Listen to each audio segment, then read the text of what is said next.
There isn't anyone that hasn't heard the name George Washington at some point in their lives.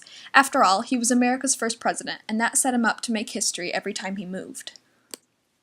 Being elected.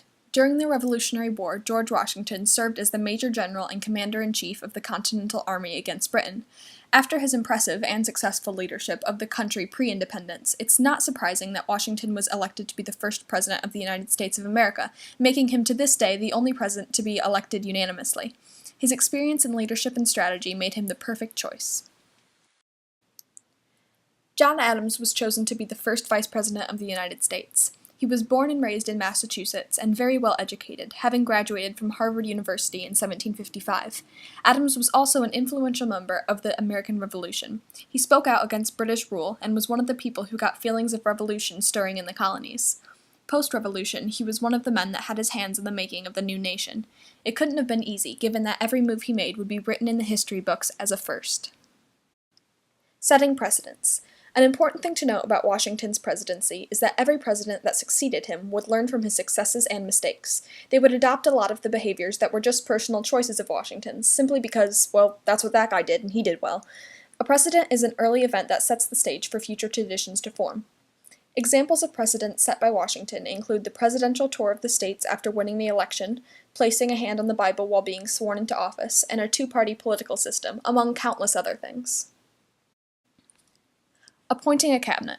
When they were elected, Washington and Adams were the only two influential members of the executive branch. To diversify the minds that would help them to create the new nation, Washington appointed a cabinet of advisors to help him make important decisions. This was a turning point in Washington's presidency because, as you will see, it was the exposition of the Hamilton versus Jefferson rivalry. We should note that, while he could have simply appointed his closest allies that share similar beliefs to his cabinet, Washington appointed people of very different views and backgrounds, giving representation to more citizens and their beliefs. This was one of the first signs that he would be a great president. Washington appointed Alexander Hamilton to his cabinet as Secretary of Treasury.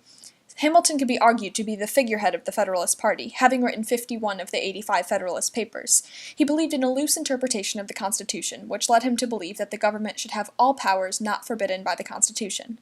Along with his beliefs that the national government should have more power, he wanted the nation to be run by well-educated citizens and pushed hard for the establishment of a national bank. Washington appointed Thomas Jefferson to his cabinet as Secretary of State. Sharply contrasting with Hamilton's beliefs, Jefferson was a strong member of the Democratic-Republican Party. A lot of his views were based upon the fact that he was from the South. He believed in a strict interpretation of the Constitution, saying that the government is limited to only the powers that are explicitly stated as theirs in the Constitution. Jefferson wanted more power for the states and for the country to be led by more common folk, like farmers and tradespeople, as opposed to the most educated. He did not want a national bank and believed the country's future was in agriculture, as opposed to Hamilton's manufacturing and industry. Settling Hamilton versus Jefferson. Washington, though smart to have appointed advisors with such sharply contrasting beliefs, had a lot to deal with when it came to Hamilton and Jefferson's disputes. His decisions were often more in favor of Hamilton's ideas, but he always found a way to settle the arguments and come to a reasonable compromise. An example of Washington leaning more towards Hamilton's plans is his decision to pay off debt from the Revolutionary War nationally, as opposed to a state-by-state plan. One of the steps he took to carry this out was placing an excise tax on whiskey. An excise tax is an extra tax placed on a certain item for a certain amount of time, often to help pay off a country's debt. Shortly after Washington was elected, the French Revolution began. Remember, France was the country that supported the colonies during the American Revolution, and we probably couldn't have won without them. For this reason, France expected America to help them in their revolution. The Democratic-Republican Party, represented by Jefferson, wanted to help France, while the Federalist Party, represented by Hamilton, disagreed, saying that the country was too young to jump into another war and that they should preserve British ties. Washington sided closer to Hamilton and declared neutrality on the revolution. Neutrality is the idea of not actively supporting either side of an issue.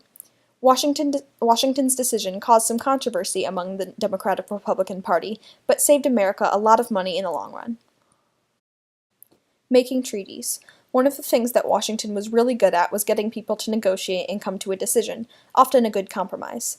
When the British started attacking American ships trading with France, Washington sent John Jay to negotiate what became Jay's Treaty. In this treaty, the British agreed to take down their forts on American land, but they continued to attack on sea. It was a small step, but a step nonetheless.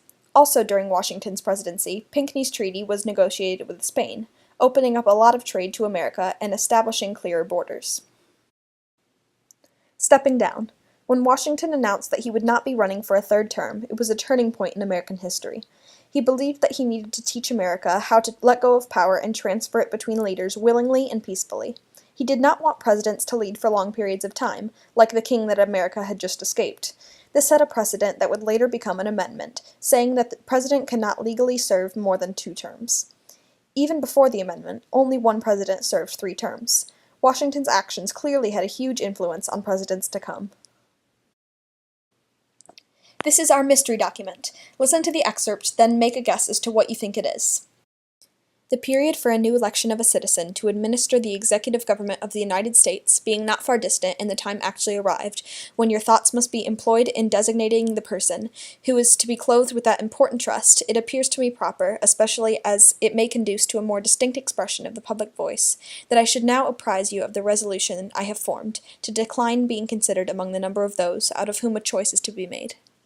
Clearly they weren't teaching people about run-on sentences in the 18th century. Take the next few seconds to write what you think the mystery document is on the space provided on your study guide.